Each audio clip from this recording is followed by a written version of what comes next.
can we move to item 5.1? Jason, we're in your hands, buddy.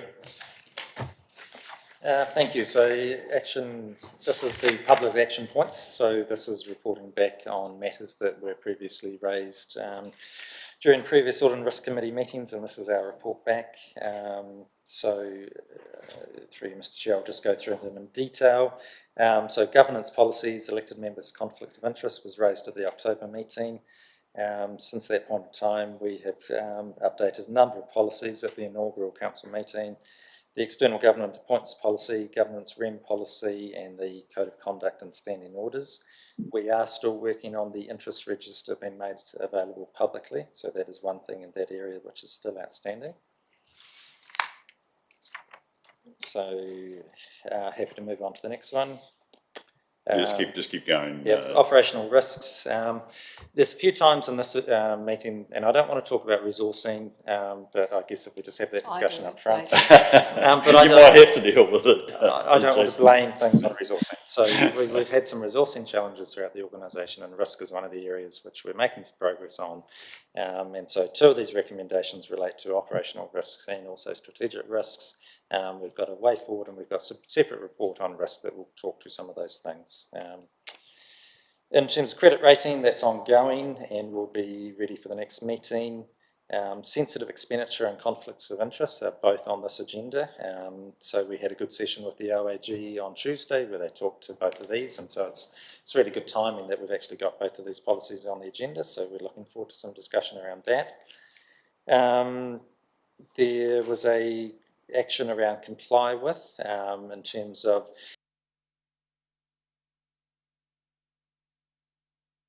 how best we can use comply with to ensure that it's up to date and that we can get the best out of it. So we're still carrying on with that piece of work. In terms of health and safety performance report, this is an ongoing area of improvement. So this report is better than last month's, and we're still doing some further work around how we cover our reporting going forward as well. In terms of strategic risks, there is a report on this agenda that covers that. The last committee meeting asked for an update on climate change. So we've attached a report that went to the last Environmental Services Committee on an update on climate change within TDC. So that's for information. There was a request to prioritise the capital spend and project management audit. So we've drafted some terms of reference around that, and we're pushing forward on that. One area we have slowed on is the fraud and corruption gap analysis. Even though the due date was March 2023, we were hoping to have had it finalised by end of December, but we're going back to the March deadline around that. And procurement roadmap and delivery, we've got an updated item on this agenda as well that we can discuss when we get to that. Brilliant. So to conclude that, let me just go through governance policies, elected members. We're saying effectively that's closed. Aside from the interest register being published, yes. Okay, right. Operational risks, that's still to come, so that's open. The credit rating comparison, I'll treat that as open even though I'm hearing that that's in hand. Sensitive expenditure, I think we can say is closed. Correct, yes, I can comply with. You're coming back to us on strategic risk information. I'm counting that as, health and safety report. There's still a wee bit to hold it open there, but it's certainly going in the right direction. Got myself mixed up here. Strategic risk, that is, I think, for all intents and purposes, closed. We've got the climate change strategy attached, which is good. Fraud and corruption remains open, and we've got the procurement roadmap and delivery, so that's closed from my perspective, if that's okay. So thank you for that, Jason. It really is important that we keep it going. I'm always keen that we minimise them so that we don't take too much time. We do have, when I think about that climate action report attached, are there any comments or questions members would like to raise? Good, we've got action going. So let's move to the recommendations, please. The public action updates are received and do I have a mover in a second, please? Thank you, Peter. Thank you, Nigel. I'll put the motion. All those in favour, please say aye. Those against, it's carried. Can I say, by the way, just on this, and I should have said this right at the start, Bede, you and I talked about this too before the meeting. Thank you for the quality of the papers. I know SLT in particular are putting a lot of quality control into these. I can see that in these papers, and I'm deeply appreciative of the quality of them. It also means, Bede, that we don't spend enough time on them. I'd love to spend time on the climate change, but I have read it with great interest.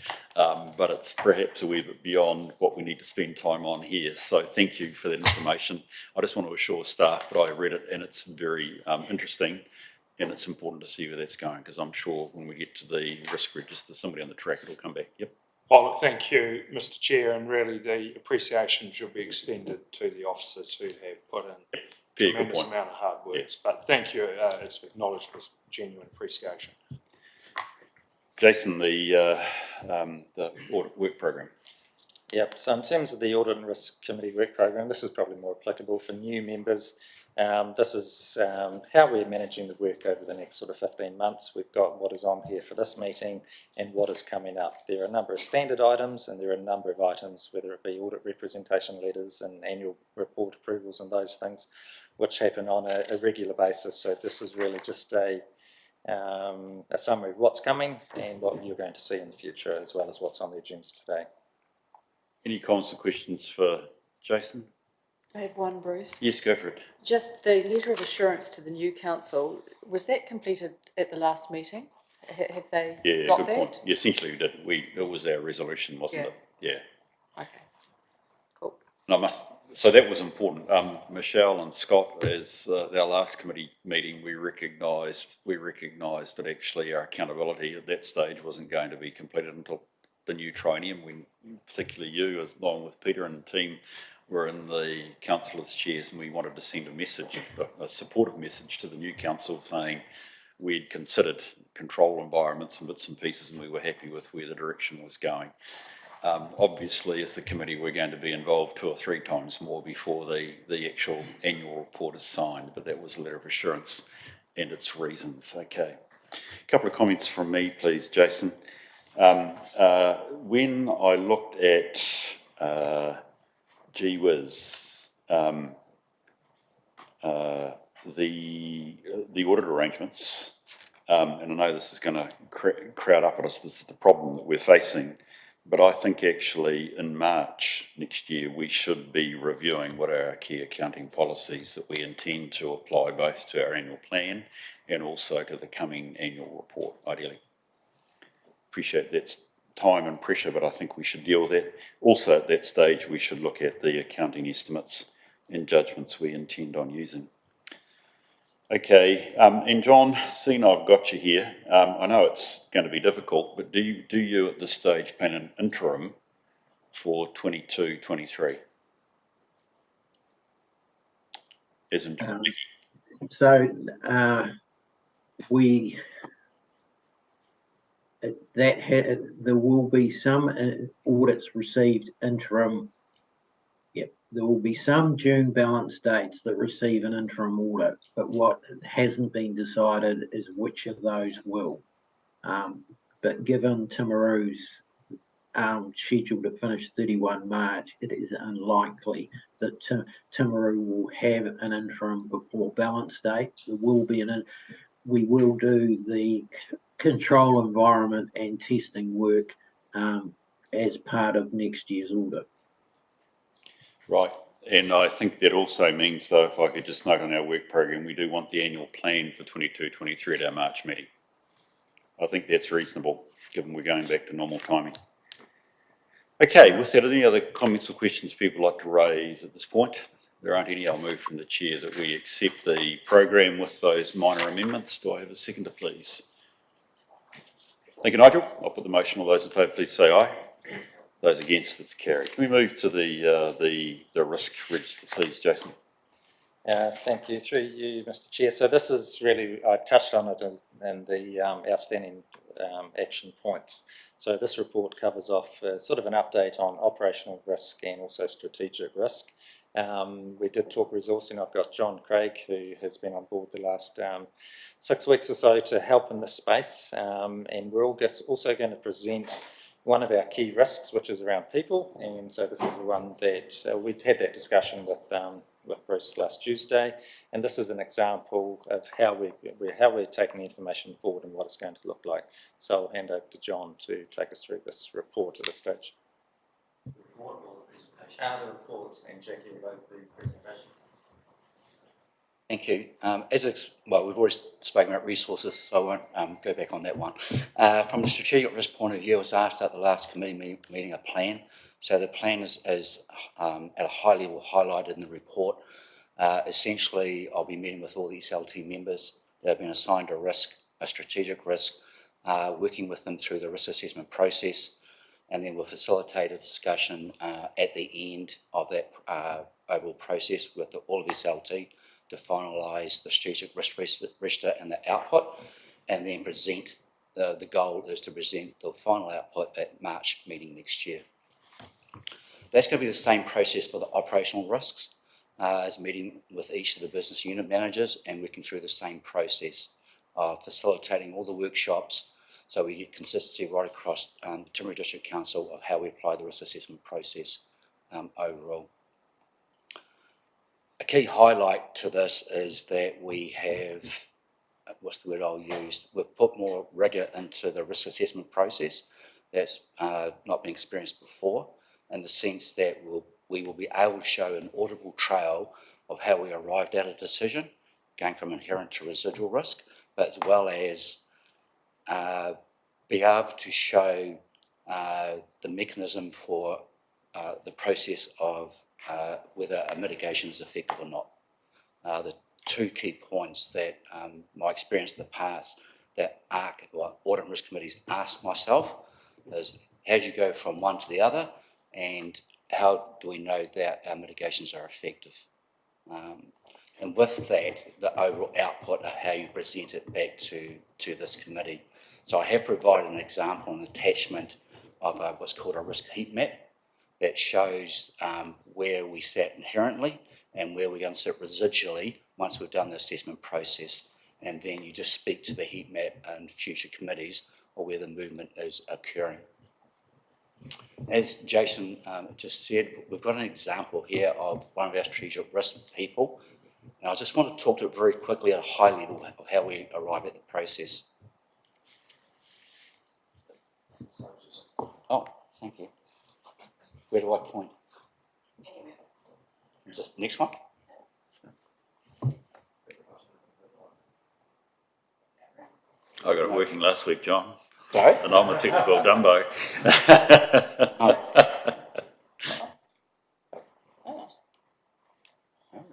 Typical, I tested it before. It worked. Okay, thank you. I'll just go next.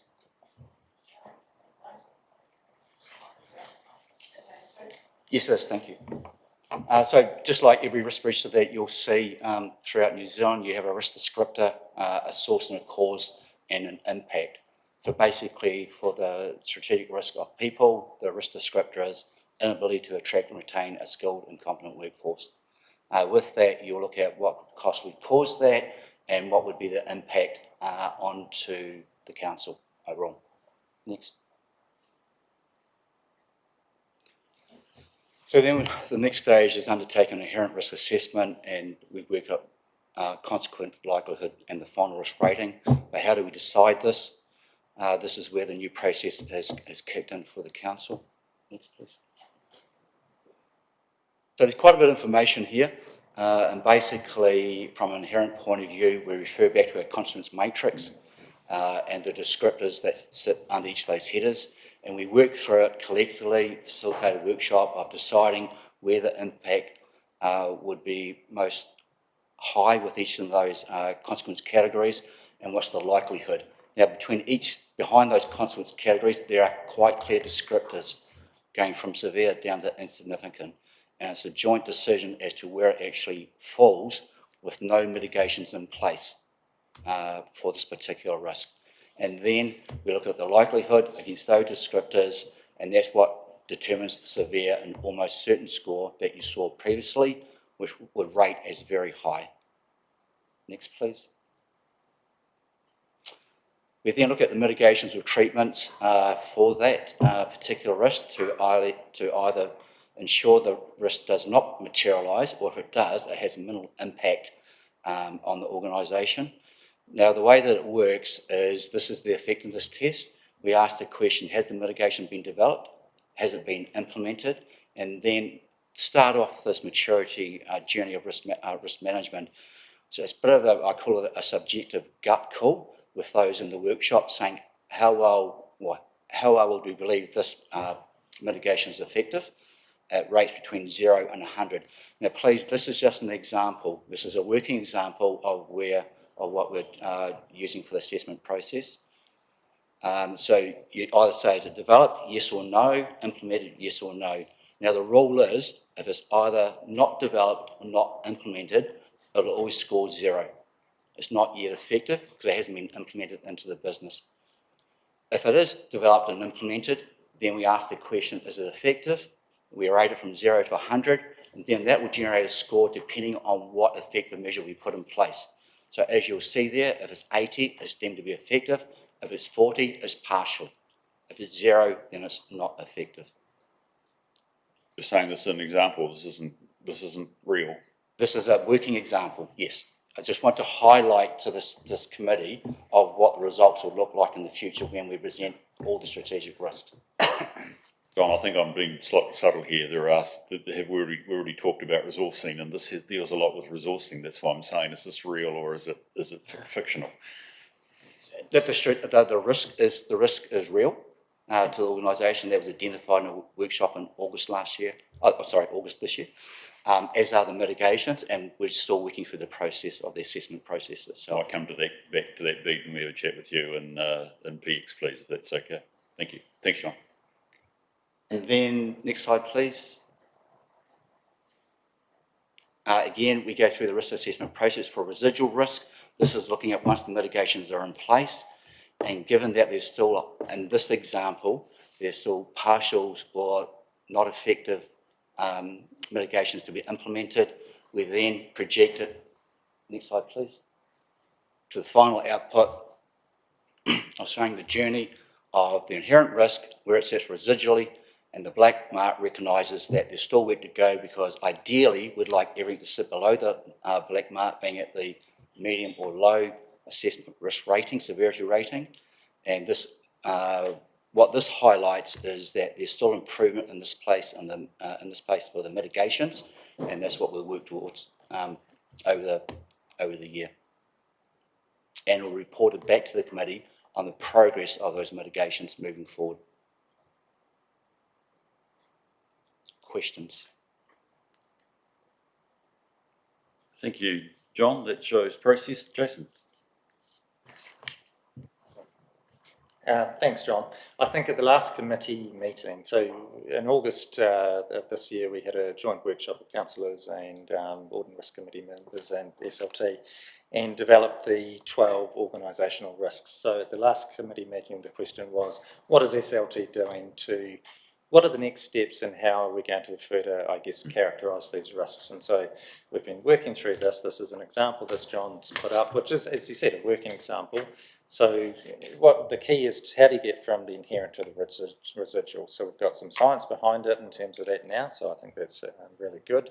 We understand our mitigations and our controls, and now it's just sort of working through that process. So John is working through the rest of the organisation with SLT at the moment, going through each of our 12 risks, so that by the time we bring it back to the next committee meeting, there will be reds, there will be things we're still working on, and there will be things that which we're still sort of having to take account of, and we're applying the same methodology through our operational risk registers. So every unit within Timaru Council is following this process as well at the operational level, so that we can sort of get a really good sense of where our risks lie. Thank you, Jason. Do you have questions for Jason or John? Yes, Michelle. I just wanted to understand the process to review this and how often you do that. So a lot of this, you're saying that the residual risk is based on assumptions. At what stage do you go back and then measure that those assumptions were correct or not, and then review the risk? So it's, I wouldn't use the word assumption. What it is, when you go to the residual assessment, you look at whether it's been developed, implemented and then it's effective. This is a live document, so every time we come to this committee, we'll review the status of where that mitigation is sitting, focusing on the nots, the partials and the ineffectives. The greens mean they're in place and we believe they're effective, so there'll be a constant update to this committee of those aren't green, if I put it that way, but it'll be ideally what will happen is that 5 to 6 weeks out, we'll review all the risks out from the strategic risks and reevaluate where they now are currently sitting and their progress of becoming effective and report that back to this committee. You happy with that, Michelle? I'd actually think, John, I want to go back to your point, Michelle, that somewhere in the track as we deal with this, we try to look at the indicators, hopefully the lead indicators as to whether the risk, which way the risk is trending. I hate to say to go back to the recruitment and retention one, but actually your turnover rate is an indication as to whether the controls are effective or not. And we should consider that sort of reporting so that we can get a sense that actually, your point, are we managing the risk, is actually right or not. So we need to align that up. Any other questions for John or Jason? There aren't? Okay. Well, I appreciate that, and we've got a program through it. One thing I'm conscious of, and I just want to delay us a couple of minutes here, Jason, please, is we haven't had a discussion on what is the current state of our risk environment, which is what I would expect. So this is indeed our current state as we have it sitting here. And if I could just refer members to the heat map, which John should quite rightly say is a helpful pictorial look at what we're doing. I've already said before, diagrams mean more to me than words. Can I just check? We've got 10 risks there. We agreed 12 with Andrew. I think you've tried to make these a wee bit more efficient, have you? And you've joined a couple together. Yes, right? that's yes. Okay, we might want to come back to that. I'm not certain I quite agree with how you've adjoined them, but that's not a big drama at this stage. Second little pointy question, what is the hidden black dot or blue dot there that I can't quite work out the hieroglyphics on? What is our residual risk which is still in the red? Oh, the one sitting behind. Yeah, you got it, man. Sorry, I need to put my reading glasses on. Good on you. In this working example, it is actually, it'll be I6. It's compliance and liability. Compliance and liability. So just explain that to me. So what are we high risk, or what are we red, very high risk on? Compliance and liability meaning what? So this is to do with meeting all our compliance requirements within TDC. So we're talking about things like our red roofs, landfill. We're talking about the operation of our sewage plants, quality of water, those sorts of things. Okay. Somebody's pointing. Can somebody help me, please? Janice has just very kindly pulled it. Yeah, it's legislation reform actually, because 6 is down in unlikely minor, down in the bottom left. So that hidden one is it's R1. Number 4, legislative reform. Yeah, okay. Number 1. Okay, Cool, thank you. Okay, by the way, a small point, probably better in A3 if we're going to have it like this, because it's very hard to see if that's okay. Right, I just want to check with members. This is showing us, I mean, I think you're saying it's a working example, but it is what we've got at the moment, and it's reflecting our general risk environment and profile. Is there any comments folk would like to make? None. 0. Okay, rightio. I actually think, Jason, that we probably as a group have a wee bit of unfinished business from Andrew's workshop. It's probably all heading to March, which feels like a really challenging time given we've got the annual report. So we'll have to be quite careful whether we have time or not. But I think we need to follow up. And I think for the benefit of our new members, the work, John, which sounds great that you're doing, we need to be working through understanding why they are where they are and whether we're happy. I mean, I'd like to quarterly know what is the trend on these risks. Going back to your point, Michelle, my experience elsewhere around the country is all these risks are tightening on us. and no criticism here, because I appreciate we're in a process here, Jason, but I'd be very keen that we actually nail that sort of short form, quick reporting on a quarterly basis, so we can have a risk discussion rather than just what our process is. Okay, that's not a criticism of this paper. We've got to get there, but it for me, it raises lots of questions about the direction of travel on those risks, etc. So that's what I would be keen that we do next time. So thanks there, John. Nice to meet you. And secondly, thank you for your work. It is critical. It's critical to this committee.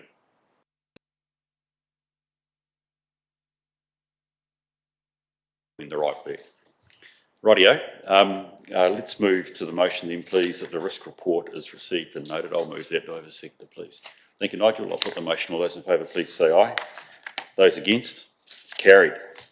Rightio. Let's move on to internal audit, please.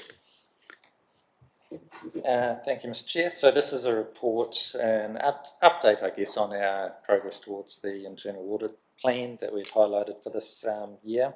So I've put a bit more detail in it at the committee's request last time, just so that we can sort of see exactly where we are on the audits. Progress has slowed somewhat from an internal perspective. We still are able to outsource a few of these audits. In terms of the Engagement and Culture Directorate Review, we've scheduled this in for February 2023, and Deloitte will be undertaking this. This, because people is one of our key risks, and so any work that we can do in this space sort of helps us understand from an engagement and culture perspective what our plan is going forward and just our strategy. Waste management billing is scheduled for the fourth quarter of 22-23. There's been a new contract put in that place, and we just really want to make sure that the charges and everything have been applied correctly. The capital spend project management was requested by the committee to start progressing a bit quicker. So we've drafted a terms of reference, and we're just at the moment trying to find someone externally to complete that audit for us. The key here is it's focusing on major projects rather than renewals, and remember, in Waka Kotahi do quite a lot of work in this space as well. We've got an operational spend report scheduled for fourth quarter 22-23. Sensitive expenditure audit, the fieldwork's been completed. I've got a draft report. It just wasn't ready in time to come to the committee, so that'll come to the committee next meeting.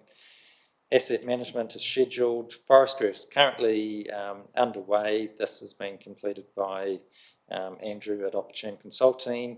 I'm just waiting for a sort of, I guess, a first draft report on that. And the onboarding and induction process is in progress at the moment. So that's just a quick update, and happy to take questions. Thank you for that, Jason. Do you have questions for Jason at this point? That is really helpful. Yes, Scott? Yeah, just a quick one, Jason, with regards to the capital spend project management one there, in progress, and that you are still looking for effectively, let me see, this audit will be outsourced, but it's the only one here that doesn't have a suggested date against it.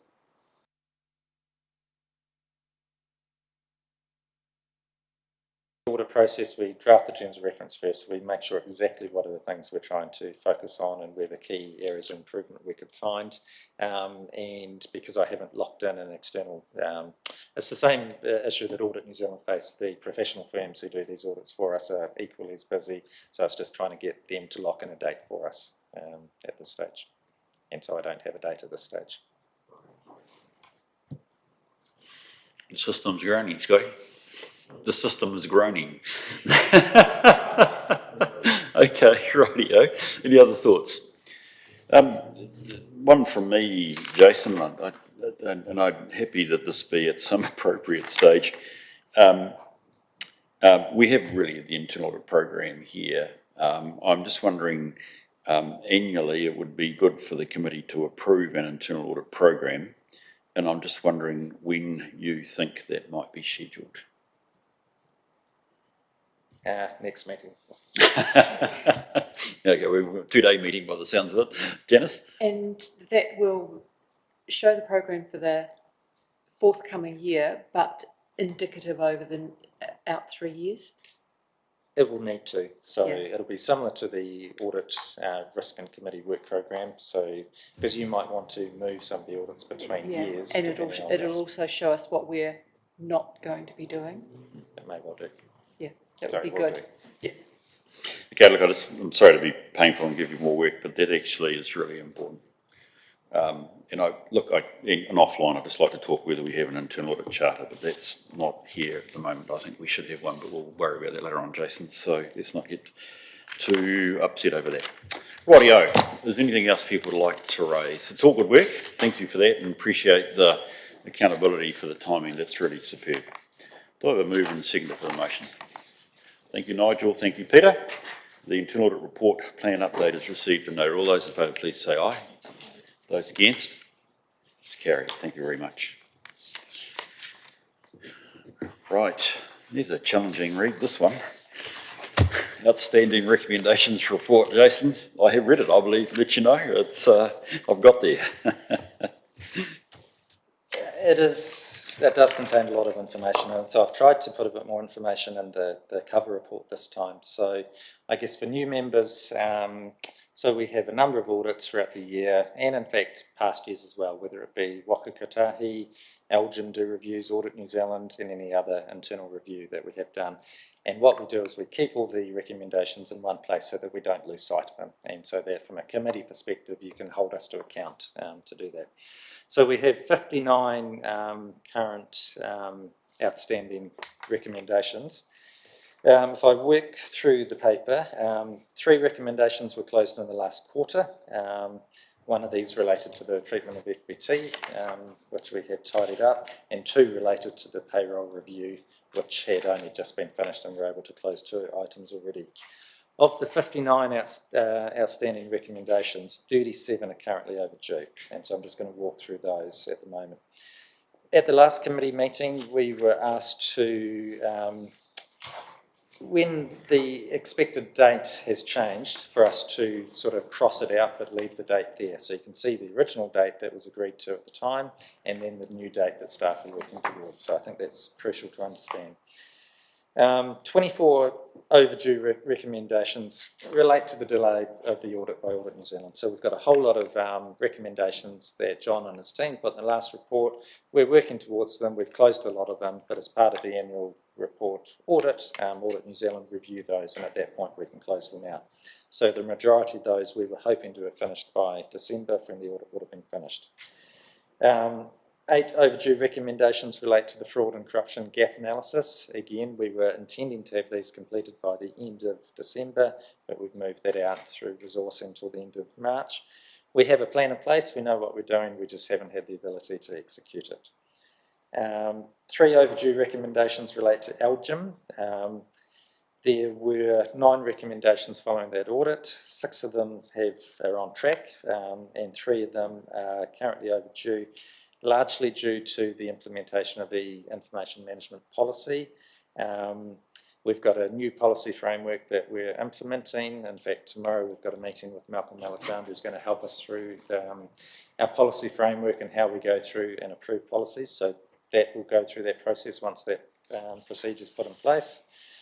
One of the recommendations which is overdue relates to the cash handling procedure, which is going to be complete in December. And similarly, there's another Trow Horwath recommendation around GST, which is also going to be completed in December. At the last committee meeting, we presented 3 finished audits: the payroll review, the fraud and corruption gap analysis, and the rates control review. All those recommendations are now in this report. And that's it for now, but happy to take any of the detailed questions, which I'm sure the committee will have. I just had one comment.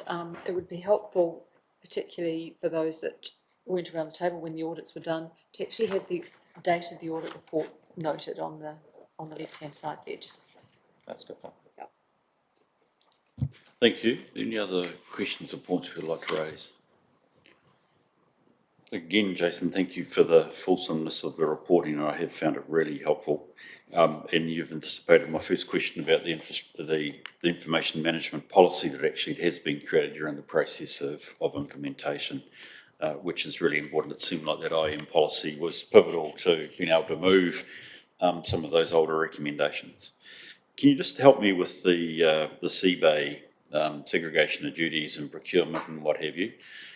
what's stopping what seems, I mean, other than resourcing, a reasonably simple problem? Is this tied up with the broader procure to pay IT initiative? Thanks, Azora. Well, that's a royal announcement of your presence. That's great. Thank you, Mr. Chair.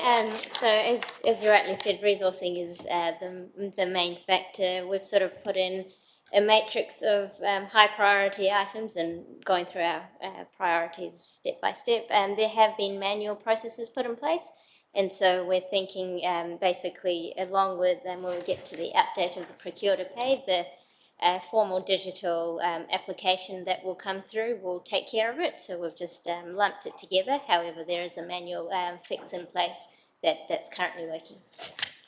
Brilliant. So essentially, again, I think what I was looking for is we have got the issue under control. It's a manual process, which is presumably taking more time, but it's going to wait for broader developments elsewhere. We're not carrying a significant risk there, is really the key point. Brilliant. That's sweet. Jason, on page 29 of the agenda, John raises in his annual report that problematic $1.2 million prior period error. Not clear from the annual report, which we'll deal with in PX, but is this solved? I'm going to probably set Andrea up. Welcome to the meeting, Andrea. So Andrea was the former financial controller at Alpine Energy, which was fantastic. And so one of the buying the solution, why don't they? And so one of the issues we had, as the committee will recall, was at the end of the audit, we had to put through 2 prior period adjustments relating to the treatment. One of them was revenue recognition within Alpine Energy, and the second was a historical number that we just couldn't identify whether it was correct or not. And I know that Andrea has done some work in this space, and I wonder if you could update the committee, please. Welcome to the meeting, Andrea, and thank you. I guess I just push this button. Yes. So we've worked with, I had a meeting with TDHL and KPMG in regards to the $1.2 million, and as far as I'm aware, they will be making an adjustment in their annual report in regards to that. The other timing difference was around the recognition and timing of dividends received, and at what point are they recognised. So, for example, Alpine Energy have it listed in their annual report as a final dividend. However, TDHL don't actually receive the income till July. So therefore, the timing of when it's recognised and when they've actually received the cash caused a timing issue. Okay, that makes it sound like it's solved. Yes. Thank you. Appreciate it. That's good to know. And I'm sure our colleague John's listening with interest. Can I just move us to page 40? What sort of priority or otherwise, because when it's going to come up under PX, have we got over trying to get on top of our closed landfills? I'm looking probably your way, Andrew. I mean, Peel Forest does sort of tend to show it as a bit of an issue, and the others probably aren't. But is this, what sort of priority are we able to have on the problem which is around the country of closed landfills? Page 40.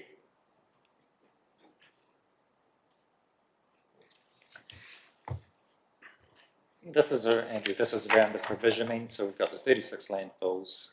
We haven't been able to, I guess, make any provision in terms of we know Peel Forest, but we're not quite sure of probably some of the other ones as well.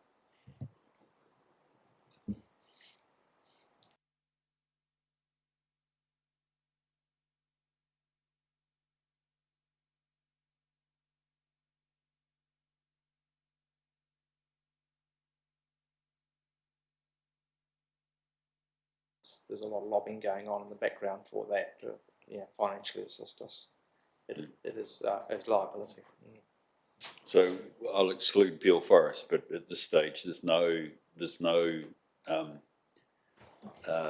sense that we have any particular closure liability in terms of these landfills that are closed. Well, yeah, we have an environmental liability effectively on that one. So yeah, we are trying to resolve that. And the funding, we are seeking, I guess, perhaps financial assistance through waste levy or... I think there are two things here. One is, do we know the closed landfill sites and what are the risks? The other is the funding. I'm interested in the first step. Yes, we have engaged someone that's been, I think they've done 7 out of the 36, isn't it, landfills to this point. So there's a lot of work going on, but it is a major risk as far as potential liability, as far as costs. So there is a lot of work being done in this space. We do have the landfills recorded, and assessments are going on progressively through them. Right. Some of them will be more inland, a lot lower risk than the ones sitting on coastal areas. Yep. Yes, B? Yeah, I mean, Peel Forest is by far the one with the highest risk. In fact, we've got a workshop on it tomorrow to get some more advice. But we are progressively, as Andrew said, working through. But I don't think any of the others at this stage present like Peel Forest in terms of the risk. From a risk-based perspective, Not yet. We should put not yet, because we haven't finished the assessment in terms of where and what. Yeah, so it comes back to my view, we're happy with the track and the priority that we can give it B, is what I'm trying to get to. So just, we have a list of all the landfills closed and all closed landfills, we have a list of them, and we're assessing them in light of climate change and other possible impacts.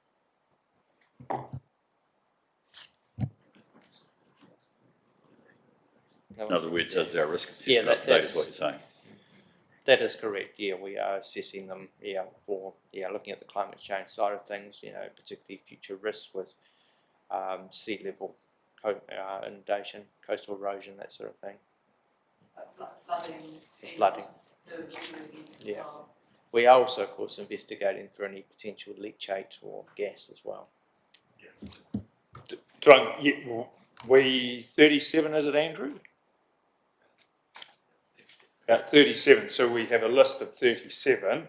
I mean, there may be more, but they would be the main ones, and we're gradually working our way through to assess them for all of the risk of whether it be more intensive weather events, eroding the banks where they might be, or something. It makes me nervous it makes me nervous when 37, there may be more. It makes me nervous that we don't know. So I'll make a comment on that. It's interesting you say that, and at least we know that those 37, because up the road in Ashburton they don't have any. It's like, well, come on.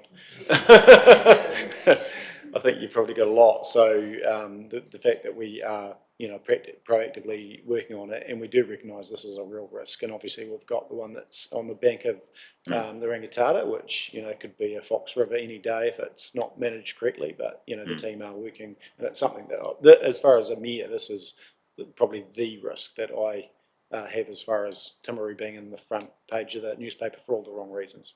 So I'm sort of very focused on You're my key controller. You're too right. It's not one I want to front.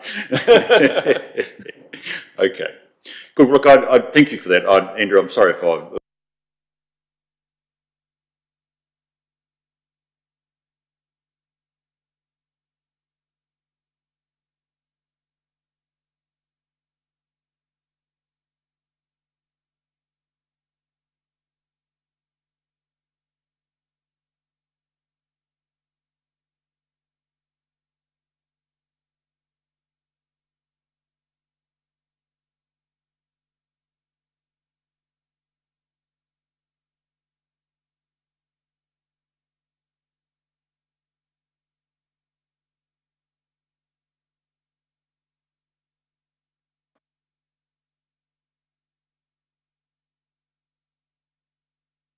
A few at the moment, and to trace what borough council or what context they came from, a fly tipping site that have been, those practices were, prolific everywhere, and so that, I mean, it is very, very hard to know and understand in terms of a real context for how many there are, but obviously these ones are specific. They're traceable, and there's a matrix for understanding them. Thank you. Okay, it's an outstanding recommendation. We'll keep our eye on it as we go through. Can you just characterise for me, please, Jason, the number of Deloitte's rate control reviews? I was trying to make a sort of sense as I went down them, where we're at with them. Bearing in mind that they're recent, I think they're recent recommendations, aren't they? We received the report about 9 weeks ago and took it to the Audit and Risk Committee at that point. Appreciate that. Yeah, so there's a lot of work being done in that space. Azura, is it possible if you can respond to sort of an update overall of how we're going? Sure. So some of these, we are working with Authority, our Civica provider. They have come back to us with a few, but not all. So it is very much a resourcing access to them. A number of them we have already completed, and I think the rates team are quite comfortable with the progress on those. And then there are a few that we pushed out to next Audit and Risk just due to prioritisation again. Look, I will be interested to see how that goes. I'm conscious that we're coming up to, not coming up to, we're about to do the annual plan, obviously, but there's a new financial year steaming away in about 6 months' time, and it would be good to know that any of the really strong, well, they're all good, strong points, control points, we've had a chance to fix. So would I be right to assume that you're hoping to have these completed by essentially 1 July next year when we enter the new rating year? Yes, absolutely. So just on the control point, it is, although, so the biggest one is probably just the rates modelling, and that's already underway, it's completed. It's just that it was on a shared drive as opposed to password protected, just for clarity and context of that. Saw that. Thank you. Okay, and look, one other one, and it comes back to resourcing constraints, Jason, and it's at the bottom of page 47, which is the fraud and corruption gap analysis. Look, I don't get a sense that fraud risk is necessarily significant for us here in Timaru. It generally isn't around local authorities, although you're only as good as yesterday. I'm keen that we see something like this through. It's an analysis, it's about gaps, it's not actually about anything else. So anything that gets us towards getting that done, I know we say March next year, that's going to be busy March.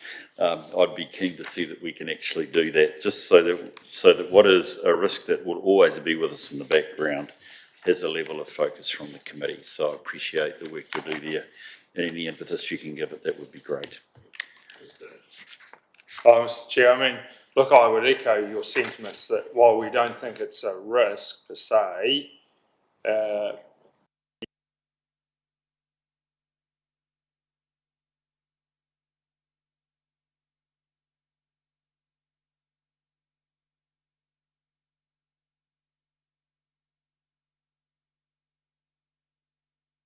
eternal vigilance or their vigilance non-stop is required. So we're really conscious of that, but we and ourselves, self and SLT, want to make sure that we're familiar with it so that we can in turn work with our teams on this issue.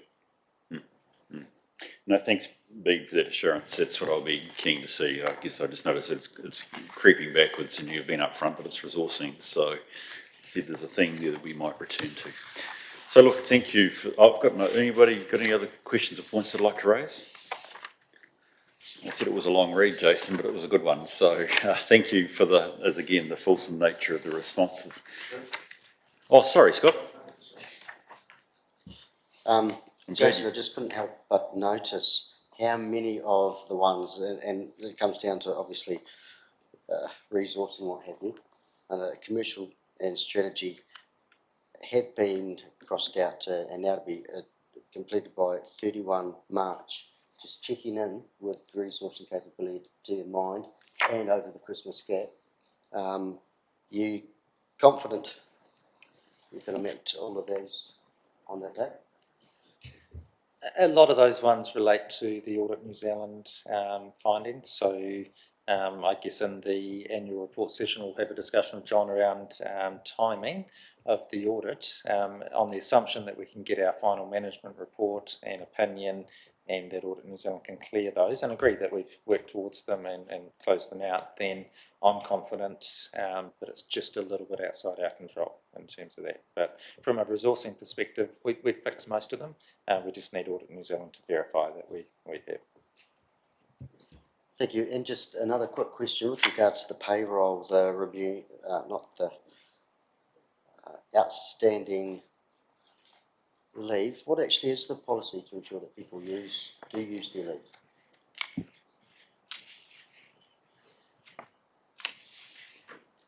Oh, Eric, we're going to make you talk. Great. Oh, there we go. We try to get people to use the leave that they're entitled for the year, within that year. The issue that we're currently having is going through the 2 years of COVID, there's been a huge leave buildup. The added pressure now of some key roles being missing is putting pressure on some people in taking that leave. We've spent a lot more time, and this is the report here is indicating that, of providing a bit more information to, say, SLT and managers around leave balances and working with wellness and trying to get people to feel that even though there's high levels, I guess, of pressure increasing in certain areas, that they still need to take leave. So we're trying to make that more of a culturally acceptable focus for ourselves. It is work in practice. And just trying to get people to utilize that. Some of the large leave balances, though, are also pertaining to some of the long service leave that people pick up after 10 or 15 years as well, which increases that level. But that we have seen a higher increase in staff who are holding over more than 4 weeks of leave, and that is due to this COVID period that we're seeing. But we are starting to work through it.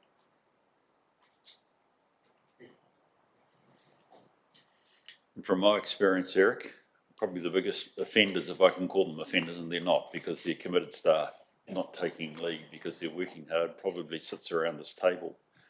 It's two person. How's our leave balances? We can ask that later in PX, but I hope SLT are taking some of their own medicine, is really what I'm trying to say here. So I'll leave it at that, and we'll see how we go. Okay. Thank you for that, Scott. Appreciate your question there. Are there any other before we go to the resolution? Being none, let's just look at that. The outstanding recommendations register update is received. Now, do I have a mover and a seconder, please? Thank you, Scott. Thank you, Nigel. I'll put the motion. All those in favour, please say aye. Those against, carry. Thank you. Business improvement. Don't go away, Jason. Thank you. And I think the last report is an example of the organisation working together, because commercial and strategic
finalised. The second element to it is currently underway, and we're about to finalise the business case for stage 2. Effectively, that will bring in the automation of the procure to pay, from purchase orders to goods receipting and so on and so forth. Just pausing there before I go to the next one. In terms of the magic performance, just coming to the vendor analysis, I just wanted to pause and just take a moment to say that we are nearly finalised with the ESCA one, because it seems like between the feedback that we've had, the teams are just finalising scoring. However, in terms of mechanics, it just made more sense to go with that because of the flexibility that it has in the future of expansions into procurement, which we'll cover off a few reports later. So just pausing there before I go into Magic, if there was any questions that you'd like to take from here. Yes, Janice. I don't have a question around is it Atticus? I can't remember what the name is, but anyway, No. The closeout report that's here, it's around the information that's provided, and how do you capture the actual learnings? Because I couldn't see that here, and the purpose of a closeout report is actually to say, is what we set out to achieve actually what was achieved on time, on budget?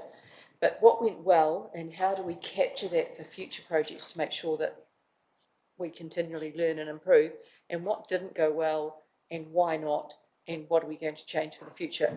How do we capture that? Because there's nothing here for saying, what do we need to learn from this? Sure, and that's a good point. So we do have a detailed closeout report internally, and that sort of captures what went well, what didn't. We had 2 sets of workshops. So the project management was managed by ESCA, and they did manage it all through Monday.com and things like that. So afterwards, right at the end, they did provide us very detailed next steps and things, which we, for the purpose of this report, we sort of kept it high level. In terms of the next stages, we have done a lot of reference checks as well, based on the lessons learned for the future. So just to give you an example of that, we've reached out to 5 different councils from the lessons learned previously, and we've gone through a detailed engagement process. So that's the summary of the scoring that I mentioned, which is underway, and hence why stage 2, we just wanted to make sure that we're capturing all of those learnings from so that's great that that's all done. I think that's the higher level stuff that we're interested in knowing. Yes, it reassures us that it's on time and it's on budget, but the fact that we're continually learning and improving, that's also important for us. Thank you, Janice. I think that's actually a good point, and it gets very close to actually my question at this stage, or at any stage in this paper, is these are all not unnaturally IT procurement and implementation issues. And I was just, I read the report status, etc., fine, and I'm taking some comfort in the same way that I think you are, Janice, that there is control over this.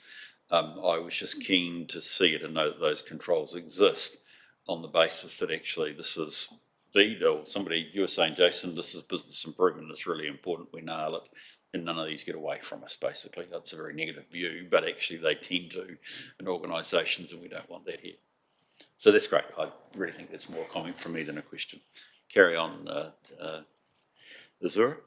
Thank you. So the next one is on Magic Performance. So basically this, as we talked about last time, is a budgeting and forecasting software, and it's also to improve our reporting within internally as well as externally. This report just highlights the broken down stages that the team have been working through. As you can see, stage 1 is all around the configuration and setup. We've got some really good timelines in there, and I say good because I'm very pleased to say that it's actually well on track. Magic project managing that side of things as well, and internally led by our business improvement team. Effectively, what we are looking at is stage 2 and up to stage 5 will be in the next year, and the rollout to the business will be once configuration is completed. In a high level at the moment, everything is going to track in terms of IT implementation and back-end work. And I guess capital budgeting will come in once all of that is concluded as well. So I'm happy to take any questions and just pause there for a minute. Thank you, Azura. Questions for Azura? Critical thing is this is the LTP modelling tool, right? Yes, correct. So the timetable on this one's actually critical, because I presume you want to use it for the next LTP, right? Correct. Yeah. So the the July 23 delivery date is actually quite critical, because when we get into 23, 24, it's full steam ahead, so we need to know that it's there, right here. Good, well, I think that's probably one particularly, I suppose, I presume, Jason, from our, I know there's only one, perhaps two, well, there'll be 2 meetings between now and July. I presume that we'll keep an update on this. This is going well, it's critical. Yes, Jess? Yeah, I just have an overarching question around the ProMap. Now, it says here that there's 400 and something processes that we've mapped. How many have we, are those all of them, or are they the most significant? How are we going as a overall? Yes, that 407 is all of them that's currently in the system. Every process, so Every at least we've process. started to touch every process. That's right, yeah. Cool. Amazing piece of work, actually. It's a fair bit, I'd say, Sam. Well done. Look, just one thing I just want to round out, perhaps I haven't dealt with it that well. Janice, are you expecting, would you like to see at this committee some more indication of what other lessons learned? If we get in closeout reports, the main thing for me is on time, on budget, just tell me yes, yes. The outputs that we said we were going to want to achieve, that they're achieved, and then what did we learn? But more importantly, that you're capturing those internally. I don't need to know them. Yeah. Look, it's something like that. I mean, look, my eye, Azura, was automatically attracted to the closeout report, which said benefits realisation completed. And I thought, good. I hope there were benefits that were realised. If the benefit realisation report says we didn't get any benefits, I would be concerned. But I'm making the assumption that actually we did receive the benefits. Because ideally, that template for the closeout report would refer back to the templates for the business cases, where it does talk about the benefits in the business case, and they'd be referenced directly in the closeout report going, yes, these were realised, or the percentage realised, or they weren't because. Just aligning everything. Yeah. You can see we're just nosy governors here, Azura. So noted. And I guess we tried to summarise it all in a little graph in terms of here's the high level. However, so just going back to that point, and I think you might be of interest, is one item was deemed out of scope, and therefore obviously that was and you're probably wondering what was that item. So noted that we don't have the details. In a summary though, 19 items of that, there was only one that's actually been declared as out of scope. Brilliant. Thank you very much, Azura. Well, I would presume, Janice, that you and I would be happy to move and second that we receive and note this report. Put the motion. All those in favour, please say aye. Those against? It's carried. I know we need a break soon, and it's coming, but I think we should just try and keep moving on. Procurement, roadmap and delivery. Very interesting report. Please, Jason and Azura. Or Sam, somebody.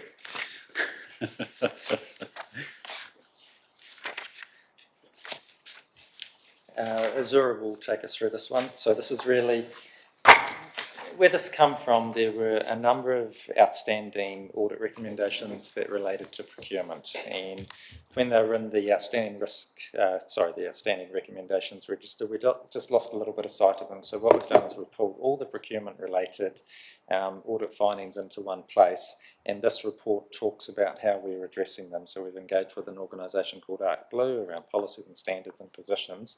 And the main reason is to address the outstanding audit findings that we have. And so Azura will just talk through the detail here. Thank you, Azura. Thank you. So I guess in a nutshell, going back to the detailed pages on page 64 onwards, I'll just talk through at a high level. So obviously, as Jason has mentioned, Arc Blue have been working with us from a project management perspective of this. What we've tried to do for the benefit of this committee going forward is just break those down into phases as well, in line with some of the other projects. So the draft policy is now ready for review from SLT, and the phase 2 will really look at in the Q1 a number of items which we've categorised there. So there's about 7 items on page 64 there. And then going into the future, we're really reliant on the procurement lead being recruited. And so the very good news is that that has now been approved with SLT, so that's going to really take some momentum in the new year. And obviously that would be quite critical for completion of these ones. I'll pause there again and just take any questions on those reports. I do just want to highlight that there is also a graphic sort of image following that on page 67, which sort of captures the quarters and the forward plan. Thank you. Thanks, Azura. Questions or comments from folk? It does all look good. Thank you for saying that, Janice. If I can just reflect that to the rest of the committee. Can I just raise a couple of points from my side, please, Azura? The risk that I have actually seen it, do we get to see the procurement policy in standard? Have we seen that? You haven't seen it yet. I haven't. Phew, good. And I take it that the answer would be yes once SLT have had a chance to review that. Please do. Well, it's happened before, Janice, so I've got to be a bit humble here. This is really a key area, just as in fact the contract management policy is. I know they're highly operational, but it's a bit like some of the other policies you're putting in front of the committee.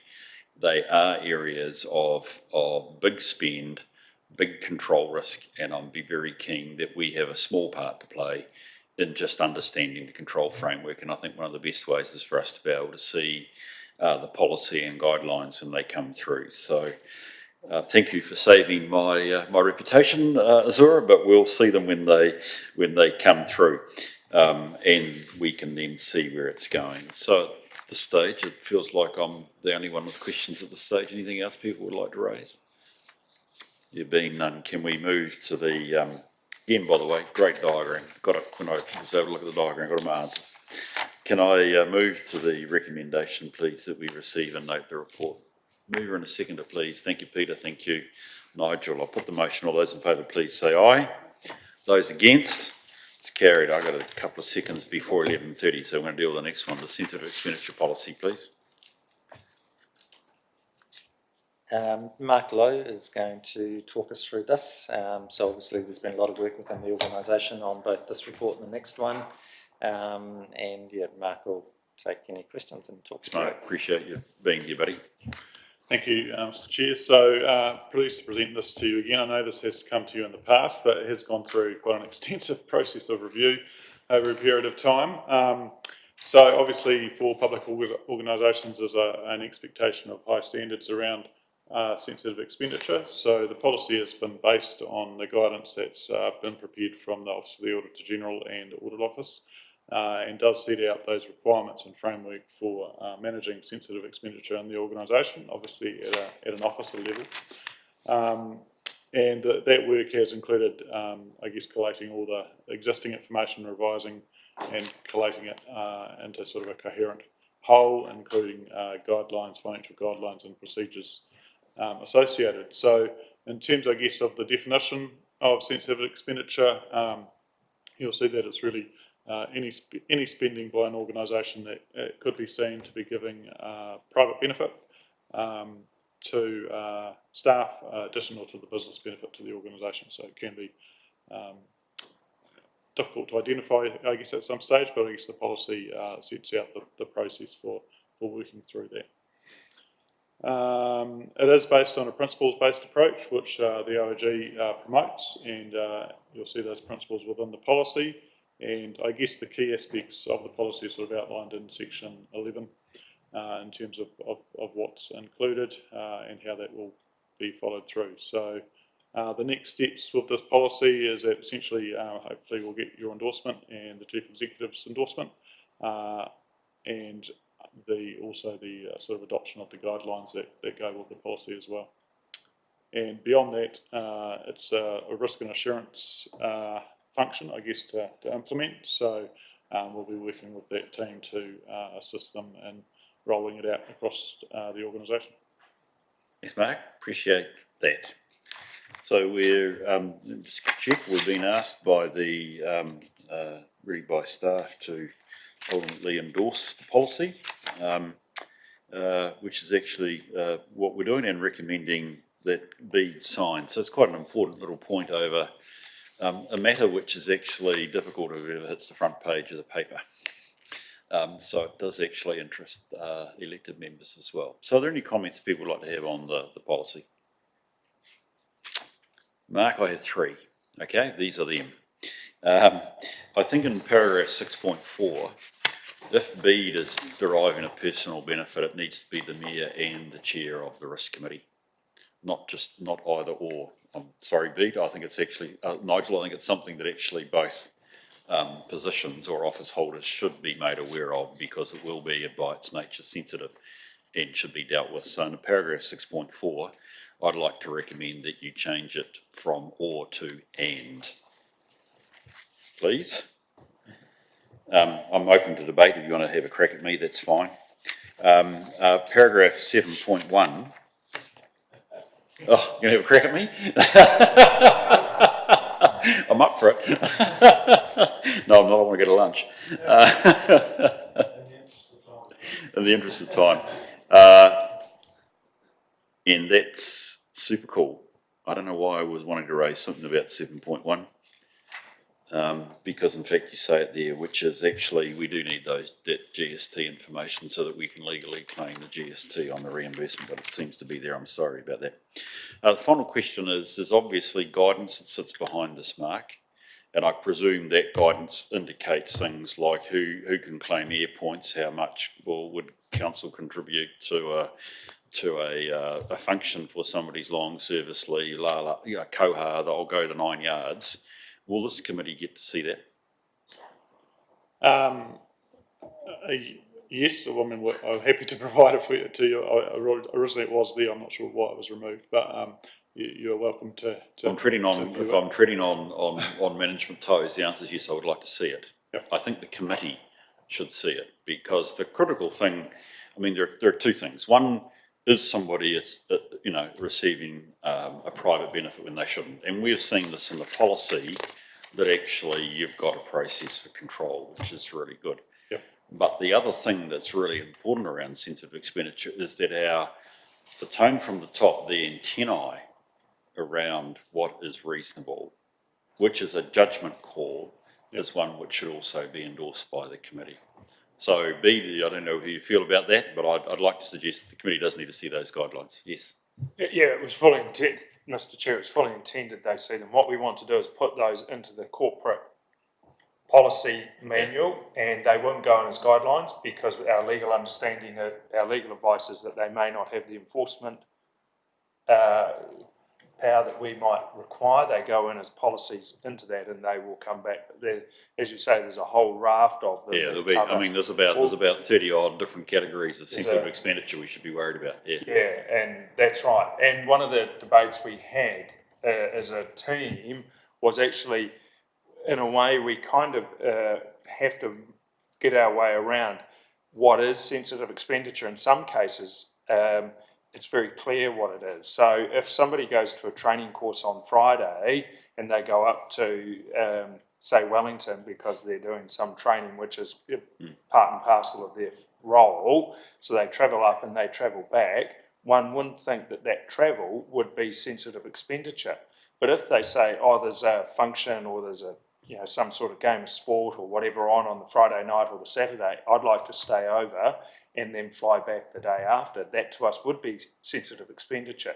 So it's how we make sure we get that sort of what is sensitive opposed to what is just the run-of-the-mill business expenditure incurred in people in the ordinary course of their work.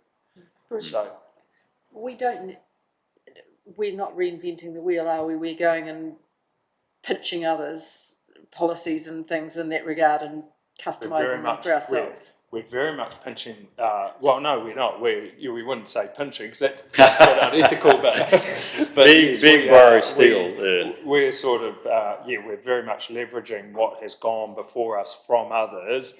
It's making sure that people, because inevitably at some point along that continuum, a professional judgment is required, and it's making sure that that professional judgment is clear in the policies and the supporting policies that enable this to be given effect, because it is absolutely the front page test about what happens in terms of public funds. And yes, they'll be coming back, but we wanted to get the policy in place first.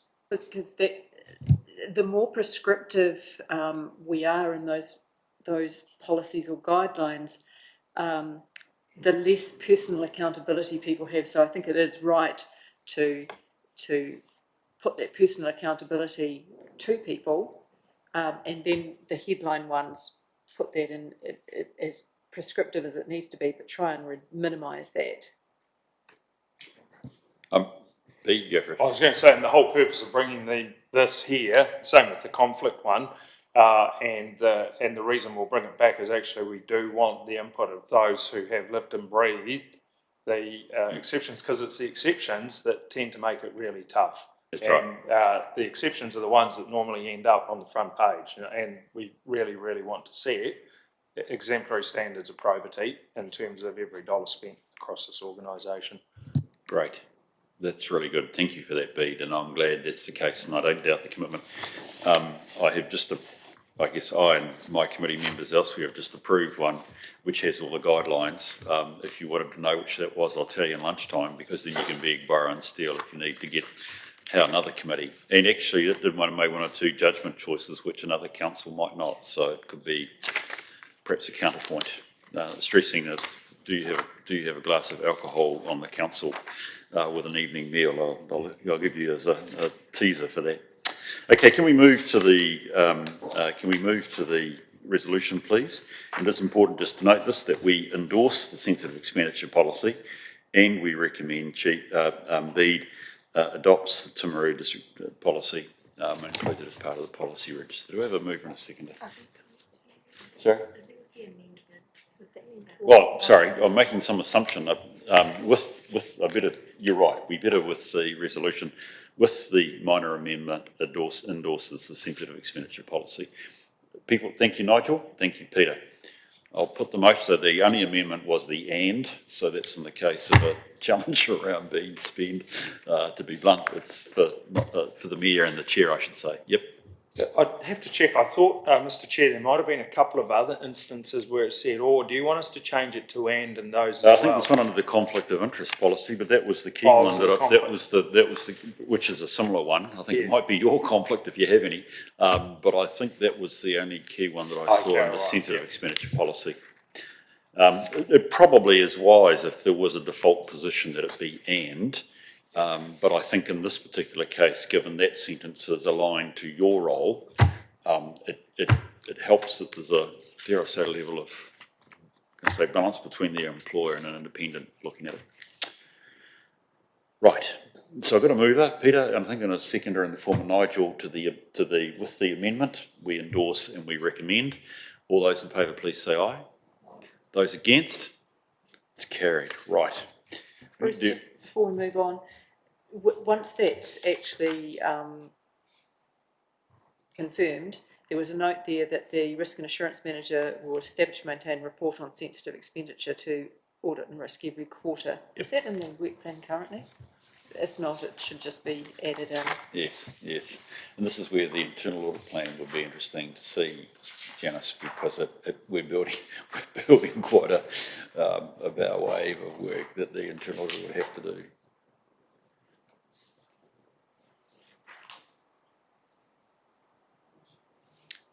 Perhaps that's something we can add, we can check on. Right. I understand there might be lunch. We should really deal with conflicts of interest, but it's a conflict between my stomach and the work at hand. So I think the lunch will win out. So I'd like to suggest that I think I might just do that now. Yep. It's just after 22. How long do we take? Can we do half an hour? Do people need longer? Let's make it half an hour. Can we be back, please, at 10 past? That's okay, 10 past 12, and we'll keep moving. Thank you. Well done. Thank you for your work today.